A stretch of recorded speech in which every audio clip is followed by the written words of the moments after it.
So, welcome everyone. My name's Emma, and I'm from the national charity, the Reading Agency. I know agency makes it sound a bit like we are spies. Are we spies? Well, we do have a mission, and our mission is to get people of all ages fired up about reading. We are so glad that you can join us from everywhere.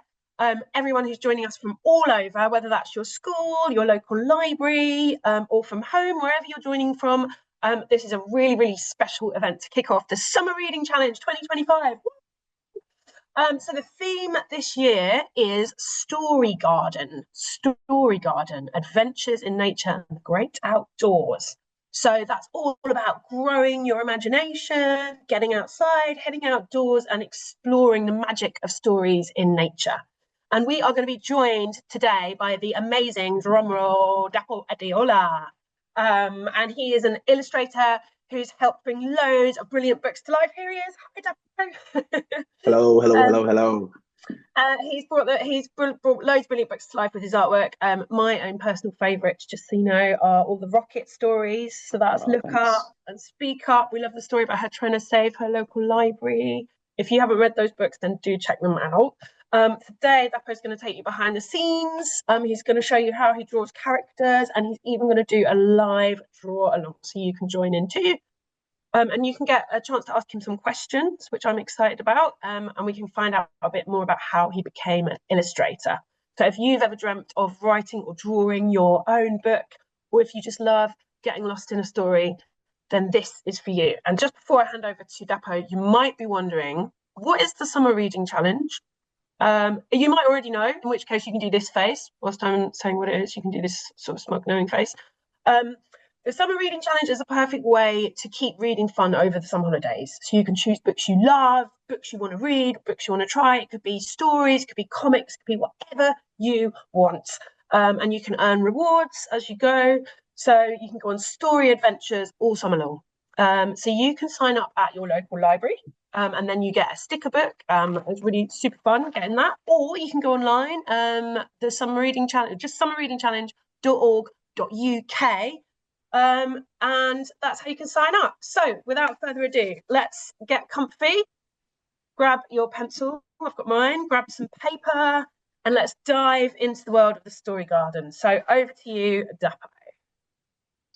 Hello, everyone. Okay, so first of all, thank you so much for tuning in.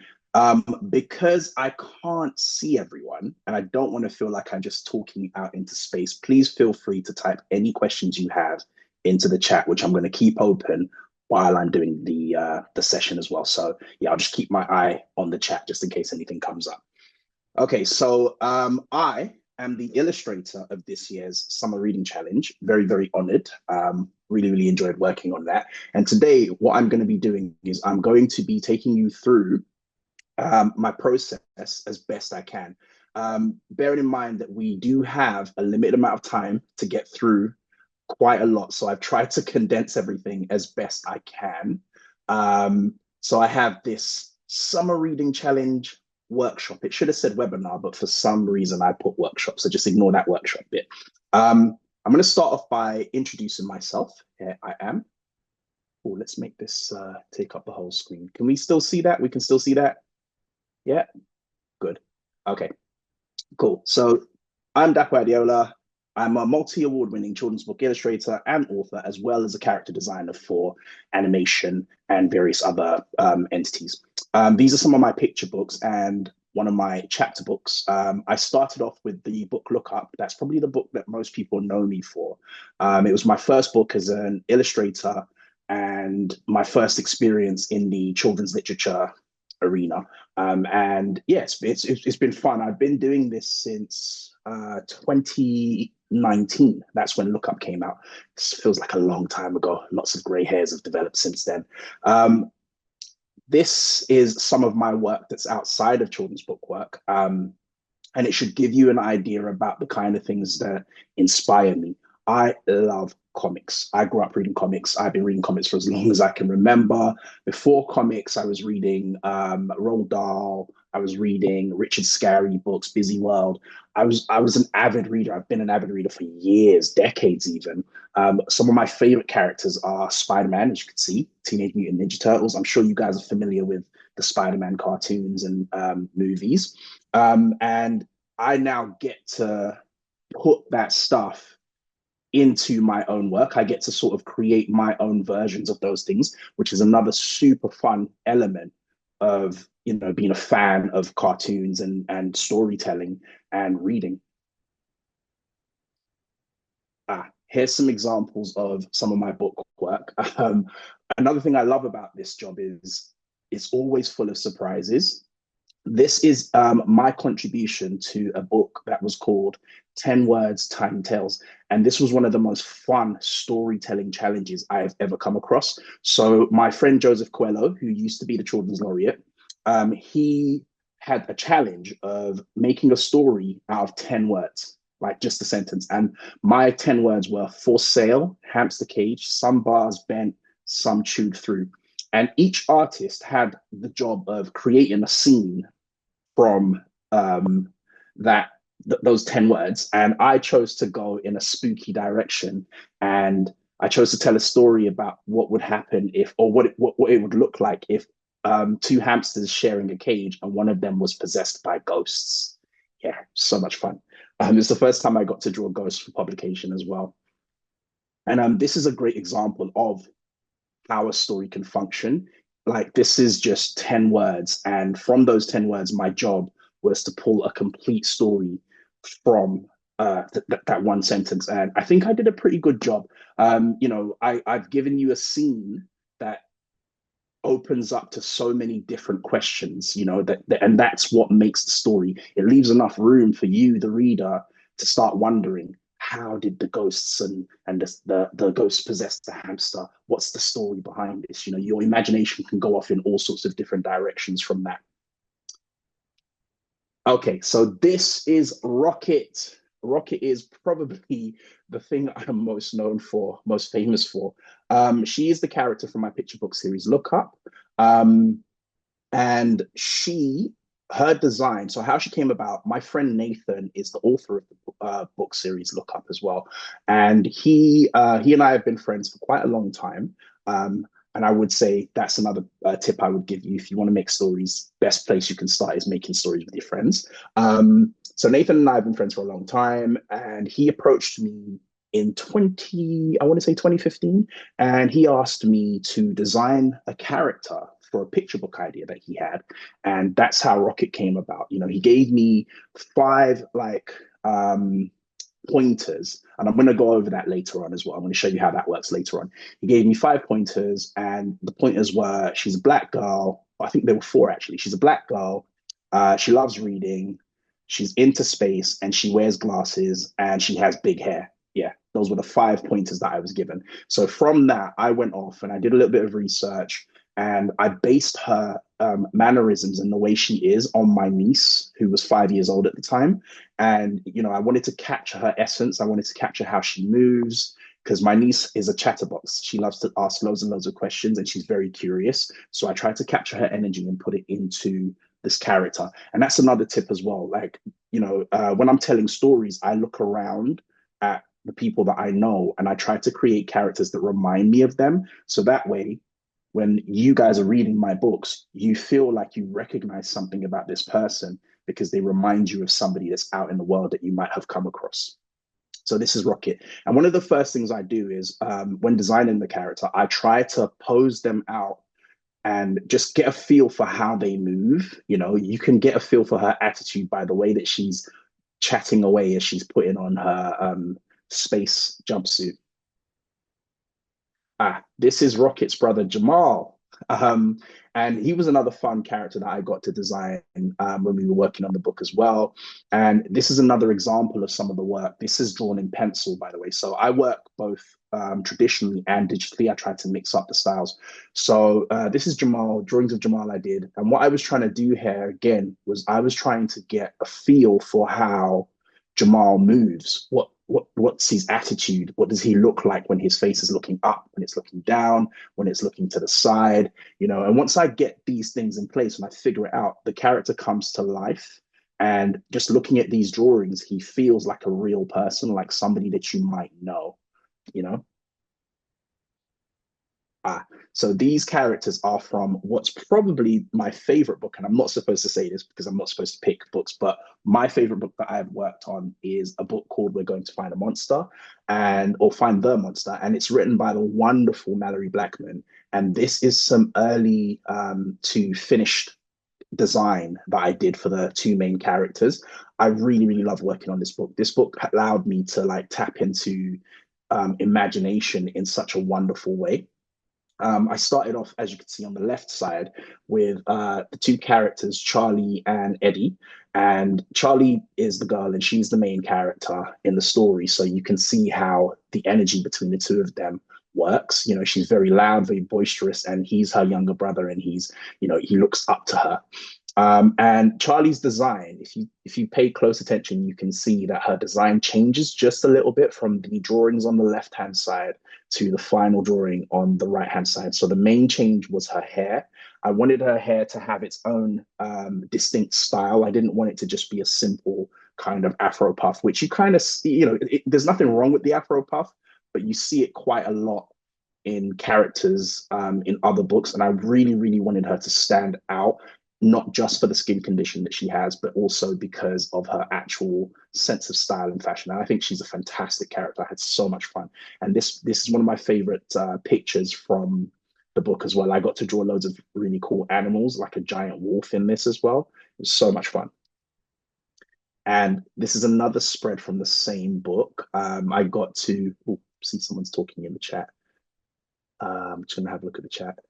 Feel free to question. Okay, cool. Yeah, cool. I see the questions. We'll get round to those shortly.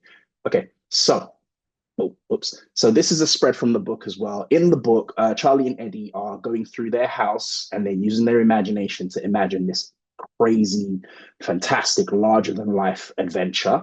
And one of the things that happens is the kitten in their house, they imagine the kitten as a massive tiger in the jungle full of plant pots. So I got to make this up and it was so much fun. Like, had a great time doing this. One of my favorite illustrations.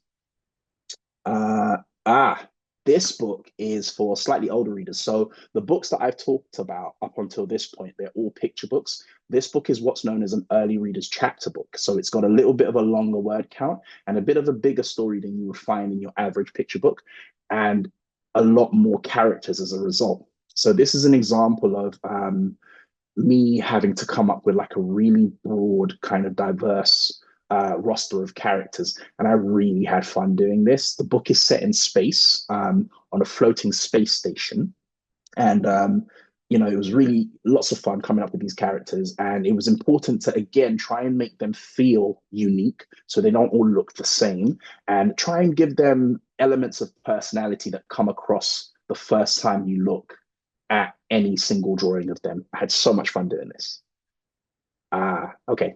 So when I'm not working on stories, just to keep my skills sharp, I like to set myself little challenges. And this is one of the challenges that I set myself. So for this, my friend Fred, he wrote a short story about a little girl and her pet lion. And my job was to take the short story that Fred wrote and bring it to life. And this is how I did it. I drew the girl and I drew her lion, and then I drew loads of drawings of the two of them just engaging with each other to show what their relationship looks like. And with this is my way of sort of telling a story using just artwork alone, which is the thing that I love doing. So, if we add some text to this, you'll definitely get a more fleshed out story, but it also works very well without the text. You can pretty much tell what's going on. These are clearly two friends and they have a lot of emotion for each other. So the thing that I love doing with this as well was trying to get like a connection between the girl and the lion in their design. And you can see in the way that their hair is quite similar. I really, really love this. And here are some other drawings of the two of them as well. By the way, this never made it to a book, but who knows, maybe one day. And this is probably my favorite drawing of the two of them. And they are reading one of my favorite books, Fantastic Mr. Fox, as well. Ah, okay. So these are the characters that I designed for the summer reading challenge. So if you do join the challenge, which I hope you do, at your local library, you will be given a handout which folds out into this fantastic spread with tons of characters in the story garden. And you might spot some of the characters that I'm about to show you now. So this challenge is probably one of the best challenges that I've had in my career to date. And the challenge was to come up with characters for the summer reading challenge. And I set myself a goal of seeing how many characters I could design in one weekend. And I managed to design 32 characters in one weekend. Yeah, still very proud of myself for that achievement. And the goal with this was to try and come up with a lineup of children that looked different and unique and still looked like people that you might come across in the world. And I set myself some really kind of easy guidelines, if you will. So first thing I did was I came up with some basic shapes and then I stretched them and pulled them in different ways. So you will notice as I'm going through these that some of the shapes are similar, but the things I've changed out is people's features, people's noses, hair, ethnicity, clothing, the way they stand, the mannerisms. So by doing that, I've given myself like a really simple guideline, but I've also managed to give myself room to interpret that guideline in several different ways. Hopefully that makes sense what I'm saying. Yeah, so these are some of the characters. I've got some really like cool favorites here. This little guy in the bottom left corner with the hoodie on, he's one of my favorites. And the guy in the top right corner with the missing tooth, he's also one of my favorites as well. And this is the last sort of lineup. I had so much fun coming up with these characters, and I hope you guys enjoy them when you see them in the leaflet as well. Okay, so now I am going to take you through a few of the steps and tips that I use, the things that are important to remember if you ever want to make a character. Okay, so I did mention some of these earlier. So here's an example of how I make this particular character and the shapes that you can find in a design. Because a lot of my work is shape based. It may not look like it, but the next few things I'm going to show you will show you how to recognize the shapes in drawings and artwork that you see all around you. Okay, so shapes. So a square. I'm going to give you a second to see if you can spot where the square might be in this shape. I'm going to give you a second before I show you, okay? There we go. It's more of a is it a rectangle yet? More of a rectangle. Yeah, more of a rectangle. So I try to like give him a rectangular shape in his body so you can see where that shape is. And the next shape will be a circle. It's kind of obvious where the circle shape is. There we go. It's in the head. And the next shape will be a triangle. So the triangular shape, it's if you look at it if you step back and you really look at the entire shape of the body, you will notice the triangle shape come through. There we go. So these are the three sort of basic shapes that you'll have. And you'd be surprised to see how those shapes inform the designs of a lot of popular characters from cartoons and TV shows that you've been watching for a long time, and books as well. Like these are like our basic sort of shape selection that we tend to use and stretch in several different ways to come up with so many different things. And it's always fun for you guys to try that as well. See how many different characters that you can come up with these shapes. Okay. Prompts. So I mentioned earlier that Nathan gave me 5 prompts when I was designing Rocket. And for this character, I gave myself a few prompts as well. So you can see what those prompts are for this. Let's see if you can guess what the prompts might have been. I'm going to show you prompt 1. He's a black boy. I didn't have any color on him, but he's a black boy just for the sake of argument. He's tall as well. Braces, gave him some braces on his teeth. And those were the 3 prompts. So those 3 prompts, I try to not give myself too many prompts. I mean, you can go nuts with the prompts. You can give yourself as many as you want. But when I give myself just a few, probably about 5, it means that I can do different versions of the character and see which ones I like. And then I can sort of build on them to make them even more unique than the last. So expressions as well. So you can just draw your character having one expression if you want to, but the best way to get across a character's personality is to draw them going through a range of different expressions. What would it look like when they're happy? What would it look like when they're sad? You know, and what would it look like when they're confused, for example? So these are just 3 examples of different expressions that you can try out on your characters. Once you get a few expressions put down on the page for a character, you'd be amazed at how much they come alive and they feel very real. Okay. This is a quick example of all of the stuff I've just mentioned and how it comes together. Okay. And this is actually my actual process for designing a character, the full process. So I always start with a small story and description. So the prompts that I was talking about before. So for the prompts for this one, black girl, she's a little witch and she's a skater and she's cool. I wanted to make her cool as well. And then I put together a mood board of images. Now, to make a mood board, you can ask your parents for assistance with this as well. You can get different reference images from photographs. You can go online and you can search with your parents' help. You can search for these different things that inform the prompts that you have. So I went online and I searched black girl, I searched witch, skater, and then I took the images that I liked, that I was inspired by, and I put them together in a mood board, which I'm going to show you next. This was my mood board. As you can see, it's got some really cool hairstyles. On the one side here, it's got some black girls who are skaters. It's got some skaters as well, and some really cool witchy, Halloweeny kind of stuff as well. So once I put together the mood board, the next thing I did was, yep, this is the full mood board, the entire mood board. The next thing I did once I put together the mood board, I started exploring combinations of what the character might look like based on the mood board. So in the first drawings, I'm hoping to explore some different looks for her, as well as some different shapes and features using elements from my mood board. At this stage, I think about shapes and silhouettes. I normally do a minimum of 5 or 6 different sketches before picking one to flesh out and expand. So these were some of the different ones.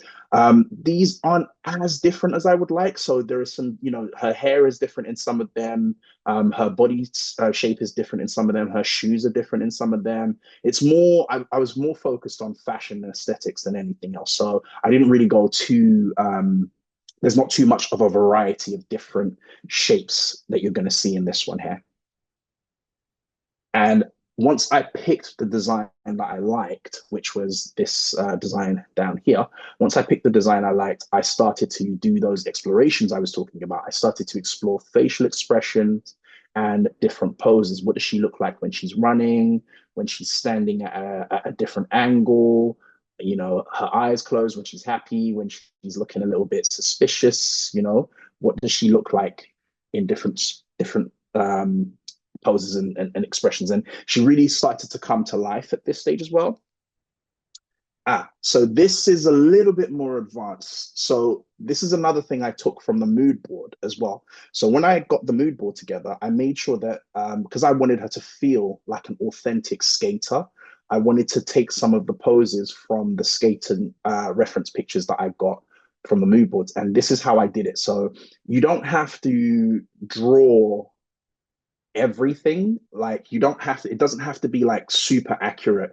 I literally just took these gesture drawings. I literally just took some of the lines of action that I noticed. I made the person into like a bit of a stick figure, and then I took the pose from the stick figure and I imposed it onto my character. So this is an example of how that works. So this is the reference, this is the gesture drawing, and this is the draft sketch that came off the back of it. I know that I'm making this look very simple with the 3 easy steps. It is a little bit more complicated, but if you do follow these steps, I promise you, you will be able to get to where I got to, you know. Um, I'm seeing the questions pop up. I promise you, I will come back to those before we end the session today. Right, so this is the model sheet. So a model sheet is just a combination of those drawings from before that you saw all colored up. And this is what I would submit to my publisher or to an animation studio. And what it should do is it should give them a clear idea of who this character is and what they feel like when they're moving. Like, I really enjoyed this character. I might come back to her some other time. There we go. Okay, so we're coming up to the last segment of this. So making a story. Um, this is so I write now as well. I've been an illustrator for a little while and now I'm writing. So these are my tips for making a story. Because again, some of you might not be illustrators, you might prefer to write stories. So these are my tips for how I would make a story. So your story will need a beginning, okay? And things to think about in the beginning. Who is the character, or who are the characters if there are multiple characters? Who are they going to be? What are they like? So this is the character. Hi. What are they like? You know, what's their goal? What's their ambition? What do they like? What's the thing that's happening to them? Because I think once you, how I think about stories is once I figure out who my character is, then the story is just about what they would do if they were in a particular situation. And that means the story can be anything that you come up with. And then you focus on what they would do. How would they react? Sometimes you can make yourself the character. You know, you can borrow from an experience that you've had, or you can make someone you know the character, like your friends. So where are they? Where is the character? Are they at home? Are they in space? Are they underwater? Like that's supposed to be fishes and an octopus. When are they as well? That's another thing. So they can be in the past or, well, in the future. That's supposed to be like a floating city in the future. And they can be in the past. That's some dinosaurs. So, you know, those two things combined, where and when, in and of itself, they become an interesting story, an interesting setting for a story to unfold as well. Your story should also have a middle.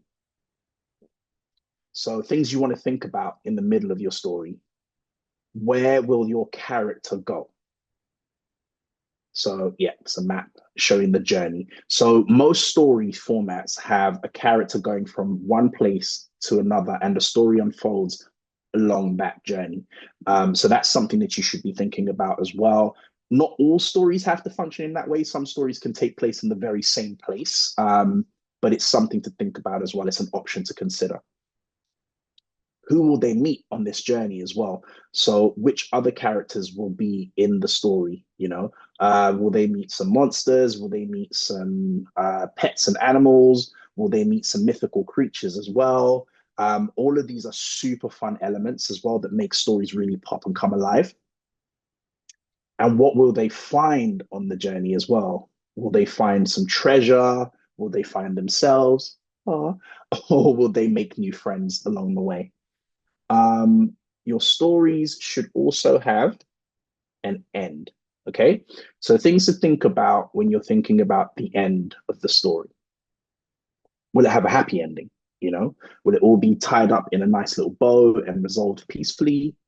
Will it have a sad ending? Now, contrary to popular belief, sad endings can be very fulfilling as well. Not all stories end happily, but it's for you to decide. Okay. Or will it be an open ending? And an open ending means that you don't necessarily have to resolve everything in a tidy little bow.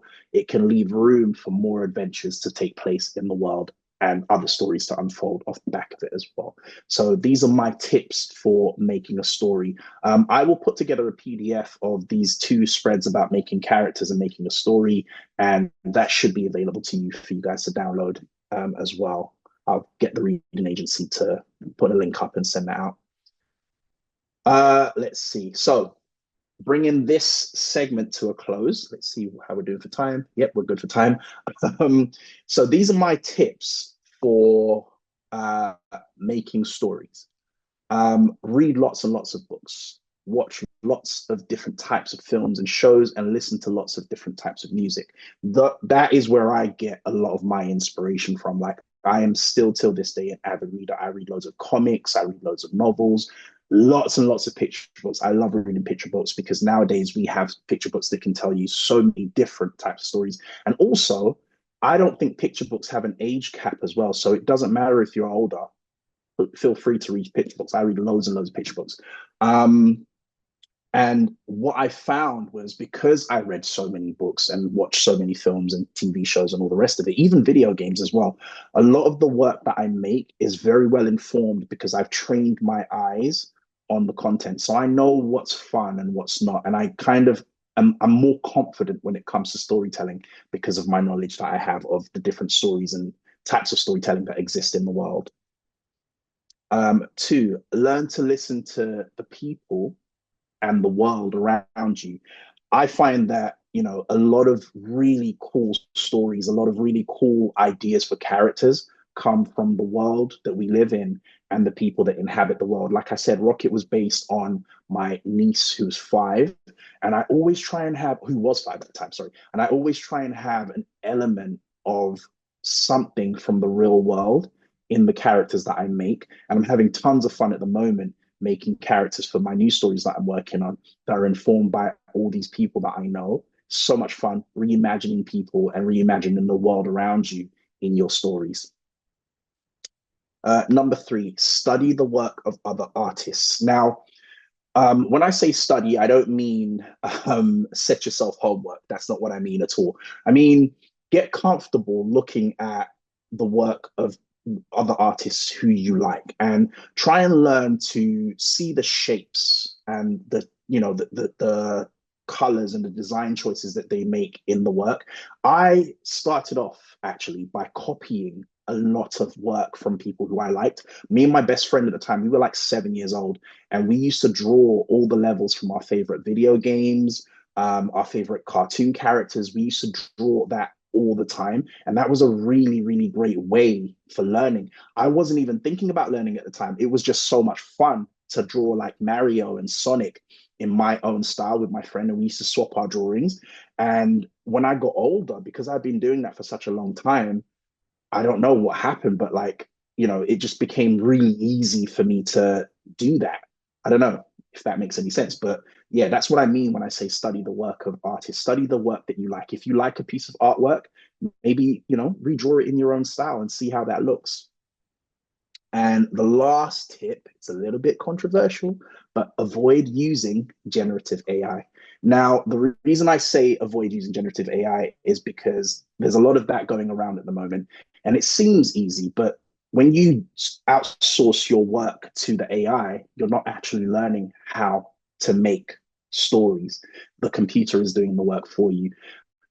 If you look at the top tip that I have, which is read lots and lots of books, watch lots of different types of films and shows, and listen to lots of different music, through absorbing that, your thing is now to put your spin on it. And if you're using AI to do that, the computer puts its spin on it, not you. And then you don't actually learn anything. And what we're trying to do here is we're trying to, if that's your goal, we're trying to learn how to become really good storytellers and make really great stories that are very satisfying. Okay, so yeah, those are my 4 tips for how to make stories. And now I'm going to stop sharing my screen for a second so that I can take you through some drawing. The drawing exercise I'm going to do with you guys is I'm going to show you how let's see, let me pull up Photoshop here. I'm going to show you how, we can all see the screen? Yeah, it's all good. So I'm going to show you how I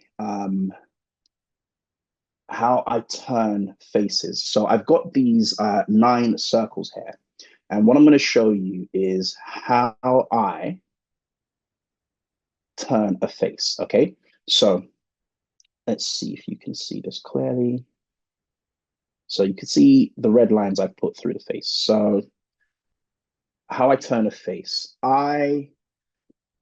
So just imagine this is a circle, just for the sake of this exercise, it's a circle, but it can be any shape you want it to be, like for the character. So the grid that I map out is to give me a guide as to where I want to put the features on the face.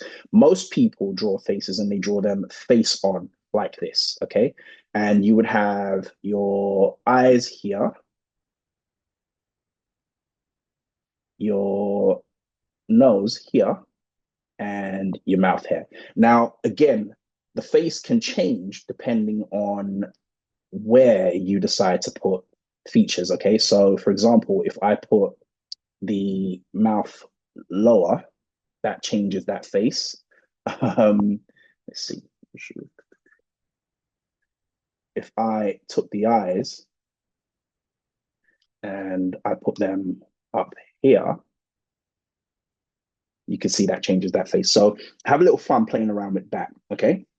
For the sake of this, though, I am going to go back and have a very normal kind of, well, normal, regular proportioned face, evenly proportioned face. That's what I'll say.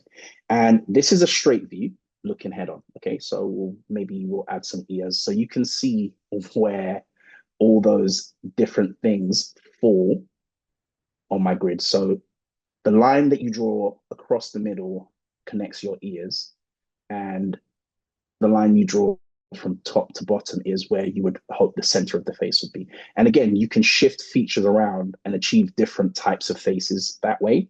You can also change features, different size eyes, different shape noses, different shape mouths. Okay, but for the sake of this exercise and the time, this is the face that we're going to go with. And so this is how I would move the face.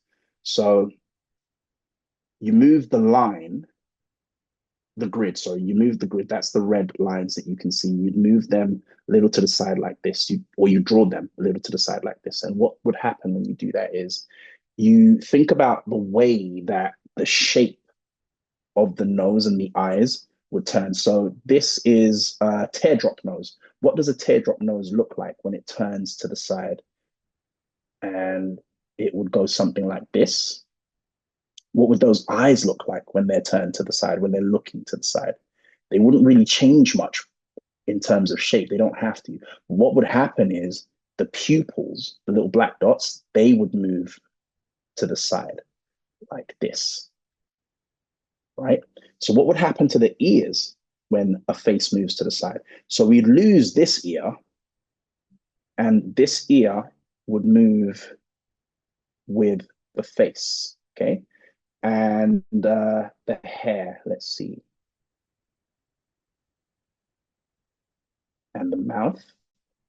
The mouth doesn't really move much, but it stays on the line, the central line, and it moves like that.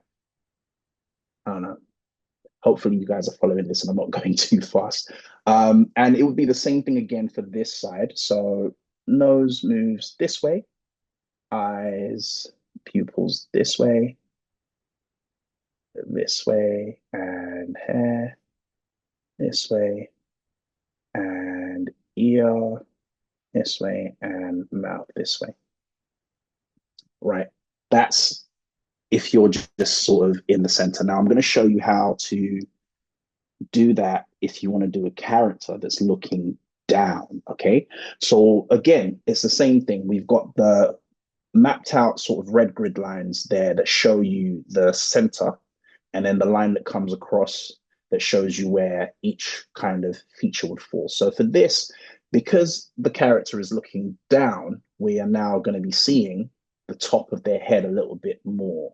Okay, so I'll start with the nose. So the nose would fall again on the central line, but it would be looking down like that.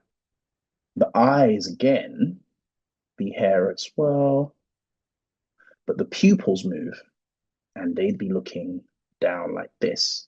And then the mouth would be along that bottom line. And the ear would be hair. Now for this, because of the angle, you can, if you want to, put the other ear like this. And because we're looking down on the character, we're seeing more of the hair. So that would fall like that. So the trick, as you can see, is to just move the features along the lines that we have. Okay. Let's do top down. So when you are top down, like from the very top, the change is actually a lot more drastic. So the nose would be down here at the bottom of the line. Ears would be here. The hair would be here. And the eyes would be all the way down here.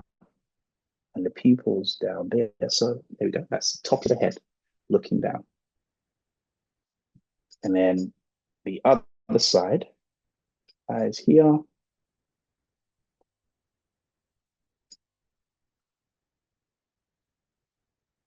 Ears. And mouth. Right. One more example, and that's looking up. Okay, so when the character is, let me shrink this page a little bit. So when, oh, that's too much. When the character is looking up, again, the features will just move along the line that we have, okay? Right, nose would be looking up this way. Eyes looking up this way. Ears.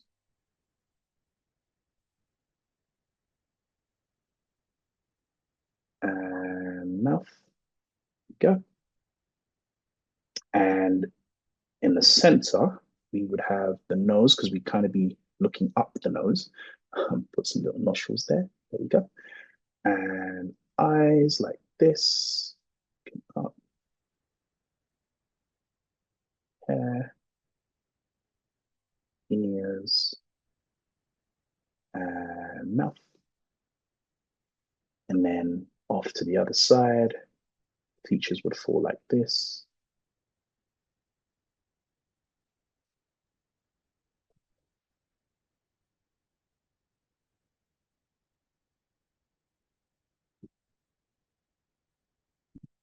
Okay, and that is how you make a character's face move. So I do apologize for rushing through this. I will try and I'll put this in the PDF pack that I'm going to send to the reading agency to distribute to you guys as well. But this is just an example of a trick that you can use to help you bring your characters to life in the stories that you want to tell. Okay, now I think we are ready for the questions. That's brilliant. Thanks, Dapo. Yeah, no worries. Sorry for rushing through that. I love seeing him go in all those different directions. So if we've got at the bottom of the screen, we've got this little section called Q&A, and I know some people have been dropping some questions into there. Some of these you might have covered as we've been going along, but let's have a look. So this is a nice one. I know you said that you loved reading and you loved reading comics and things like that, but are there any other things? Deborah Thompson said, what inspired you to do your job? Nothing else, if I'm gonna be honest, there's nothing kind of like new there. I think what inspired me to do my job, I just love telling stories. Like I'm a real big cartoon fan. Like on my desktop, like I have this little guy. It's like my little, Mario character. I love games, I love cartoons, I love comics, I really love like animated media. So that's just a big enough inspiration. And there's so much stuff out there. Like my brain is just like full of all this stuff and I just want to get it all out. Like I'm a real big fantasy fan as well. Amazing. Yeah, I bet there's lots of other people out in there in the audience that are the same. Our year one have said that you are our author illustrator of the term in Cheetham in Manchester.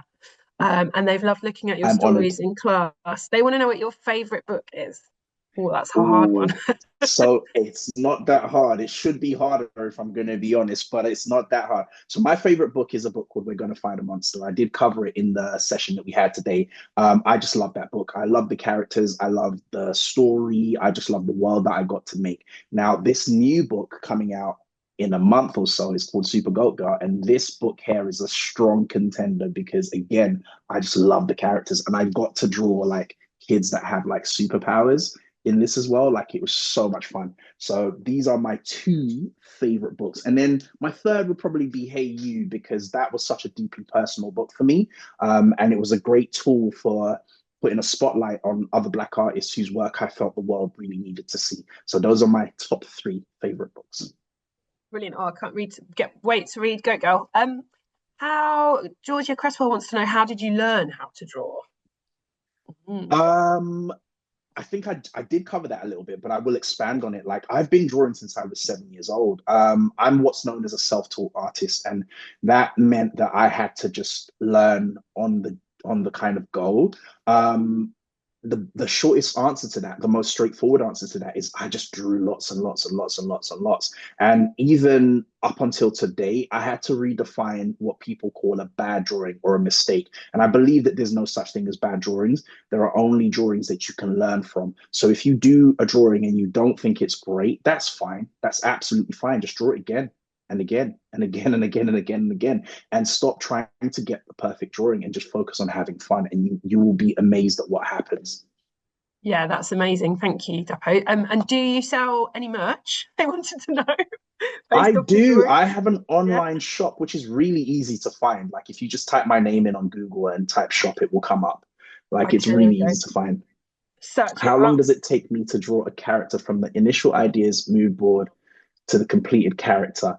Oof. That can take about a day, if I'm going to be honest with you. It's not so much the drawing the character that takes time. It's the getting approval, especially if it's like, for work. If it's for my personal thing, I create characters in a day. Like, don't tell my employers that, but I create characters in a day. And that just comes from, again, having been drawing characters for years and years, and also just not being afraid to tap into like all the different kind of people whose work I see and just pull from their work and inform my own work. So I can make characters in a day. But for book stuff, it can take a little while. I tend to give myself like a week to come up with a character.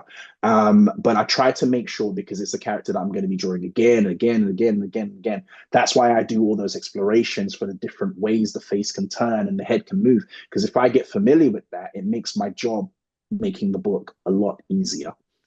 Yeah, absolutely. How many books have I drawn for? Okay. Eight picture books. Picture books are the ones where I do all the artwork inside. Eight picture books, and I think like seven, no, eight picture books, five chapter books. So no, six chapter books. So that's 14 books altogether.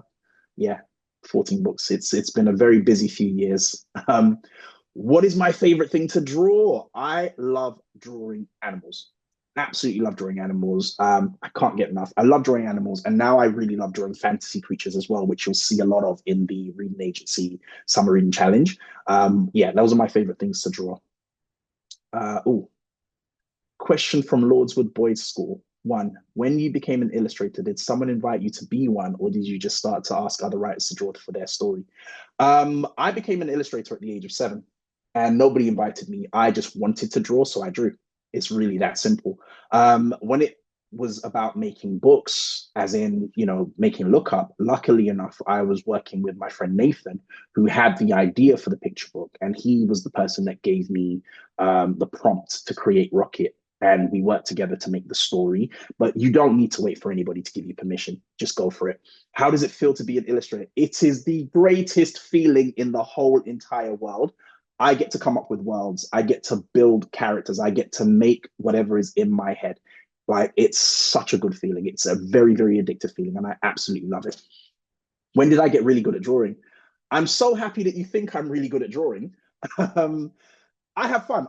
It's a constant ongoing thing. I think the goal is not to get like, no, I'm not going to be that humble. The goal is to get really good. But I think really good is, who gets to decide what's really good. I'm still in the process of getting really good at drawing. I'll say that. I think and it's an ongoing thing. So like the artwork you guys see from me today is not going to look like the artwork you might see from me tomorrow. It's a really, really just an ongoing thing. And I don't think the aim is to get really good anymore. It was when I was younger, I would be honest. But the aim now is to just enjoy this thing for as long as I can. And if I focus on being really good, I think that just stops me from enjoying the process. Like I just want to enjoy this. How long does it take for you to do the sketching, coloring, and shading? Again, if it's just the one character that I'm doing, that can take a day. I could do that in a day. I can come up with the sketching. If I like it and I pick an idea, I can take it from coloring to shading in a day. It doesn't take that long. What does tend to take long is telling myself when to stop exploring. Because if you just keep going, you can just make loads and loads of different variations, changing little things every time of one character. So you kind of have to give yourself a time limit to stop and then move on to the next thing. Do I have art block? All the time. And whenever I have art block, I just draw for fun. Again, just, I pick up my sketchbook, or I'll watch a film, I'll play some of my favorite video games, listen to some cool music, reread one of my favorite books, go out and just see the world around me, and just draw something for fun. No challenges, just draw for fun. And that's a really, really good way to get over any art block that you might have. Those are some really, really great questions. Thank you so much, Lordswood. What's my favorite thing to do? You'll never guess. It's draw. I love drawing. My second favorite thing to do is what's my second favorite thing to do? Eat. I like eating as well. Loads of baked goods. That's my favorite thing. What's my favorite part of doing the job? Again, oh, actually, my favorite part of doing the job is coming up with the ideas for the characters. That's so much fun because that's the stage of the project when anything goes. And I just throw loads of different things at the wall, and whatever I like that sticks, I pick and I focus on and I take to the next stage. So that's my favorite bit, when everything is still kind of open and free. How old was I when I did my first book? It's a big question. Um, I was 36 years old when I made my first book. Again, I love this for myself because, I think we live in a world where we're told that you need to do lots and lots of things at a very young age. I don't believe in that at all. I think some of my favorite artists all started working as professionals well into their 30s. So Quentin Blake, for example, he's one of my all-time favorite illustrators, and he's 90 years old now, and he still makes artwork. And he started when he was in his 30s, his mid 30s. So I was very, very lucky to have read about his life. So I didn't feel like it took me too long to get started. I felt like I started at just the right time for me. And that's a very, very important thing. Okay. When did I start drawing for books? Again, 2018, that's when I started drawing for books. That was when we made our first book, and it came out in 2019. A question from Ridgeway Primary School, year one. Hello, Ridgeway, how are you? How many books have I illustrated? 14 books in total. What app do I use on my computer to create the characters? So I tend to start, hey, Kent Hill, first of all, I tend to start with sketches, and then I will scan stuff up. And I use two apps. Mostly I use Procreate on my iPad, which I'm going to show you, which is the iPad here. And the reason I like my iPad is because I can draw on the go. I can go and sit in the cafe, draw. I can draw at my desk. I can draw on my bed if I want to. I can draw anywhere. And Procreate is such a nice, cheap, and cheerful app to use. And the Apple Pencil is just nice and fluid. I used to use Photoshop, which is a little bit more tricky because I tend to have to sit at my desk, and yeah, I'm not really a fan of Photoshop, but Procreate is my favorite thing to use. What is the newest book you've done? I just showed that to you, but I will show it to you again. It's called Super Goat Girl. Love this book so much. It's out next month, and you can pre-order it now if you're interested. And I've got some cool merch coming with that book as well.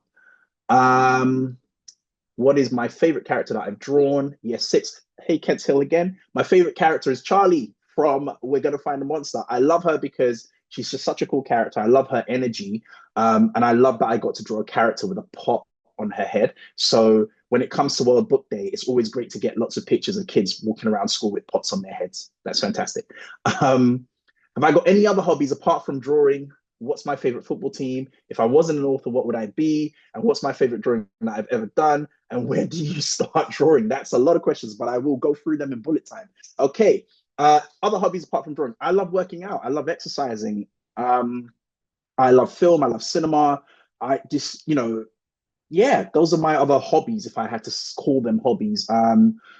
What is my favorite football team? Unfortunately, I do not have a favorite football team. I support Nigeria all the time at all kind of like World Cuppy kind of events. I'm not really a sports person. I do like athletics though. If I wasn't an author, what would I be? Interesting fact, I was going to be a fireman at one point, but I don't drive, so yeah, didn't work out. But it's for the best. What's my favorite drawing that I've ever done? I do not have one. That's the one thing I can't pick. I cannot pick a favorite drawing that I've ever done because I've done tons of drawings. Where do I start my drawing? On a blank sheet of paper. Like the possibilities are endless on a blank sheet, That's where I start. And actually, if I'm gonna give that a really good answer, I start my drawing in my head. Like I always start my drawing in my head. It always starts up here before it ever makes it out to paper. Like I always have this idea of what it is that I want to draw, what story I want to tell. What's my favorite video game character? Woo! That's a big question. Oh my gosh, what is my favorite video game character? Link from the Legend of Zelda series. Zelda is life-changing. I absolutely love. I've got so many Legend of Zelda games. Link is my favorite character from Legend of Zelda. That's a great question. Kent Hill, you're really on point with these questions. What inspired me to be an illustrator? Stories, video games, all the stuff that I enjoy consuming till this day. Elephant class, how many books have I illustrated and how long does it take to illustrate a whole picture book? Picture book can take anything from 3 to 6 months to 9 months to illustrate. It depends on a different on quite a few different factors.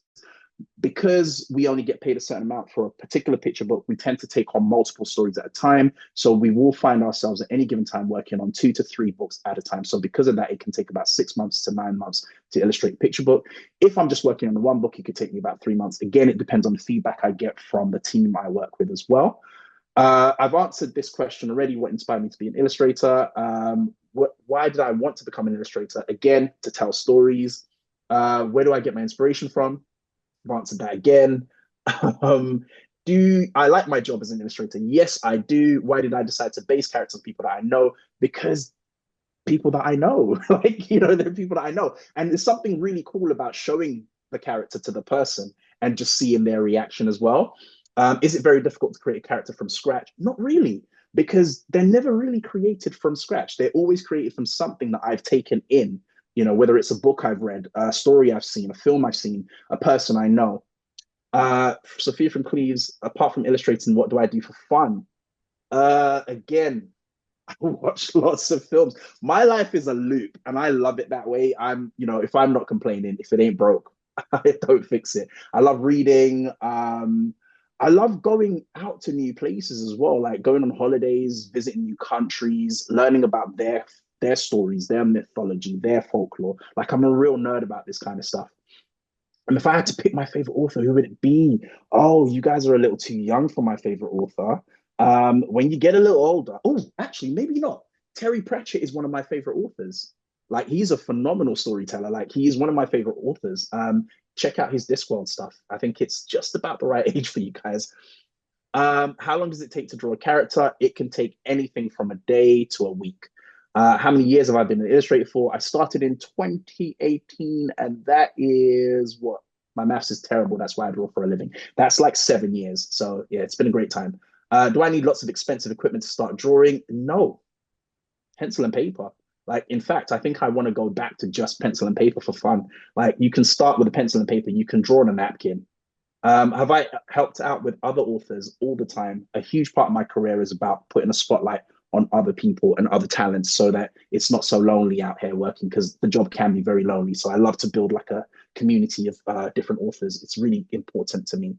What's my favorite type of music? I listen to lots of soul music, lots of R&B, and a little bit of hip hop as well. Are we coming to the end? Yeah, I think we might have to wrap it up, Dapo, just because I see that they're all off to lunch, and I know that food is very important to you as well, so we don't want to keep you from your lunch. These questions have been amazing. Thank you so much for them. I'm sorry I couldn't get through all of them. But I think we've learnt loads, because I've written down, don't ask for permission, just do it. Do it for fun. If you're not sure if you get stuck, do it for fun. Do it whenever you can. Don't worry about how old you are when you start. and don't worry about missing it. Also play Legend of Zelda and read Terry Pratchett. Does that sum it up? Pretty much, pretty much. And I'm going to answer just one more question. This person has asked, do you need lots of fancy pens and markers to start drawing? The answer is no, you do not. A simple pencil and a piece of paper will take you so far before you ever need to spend any money on anything expensive.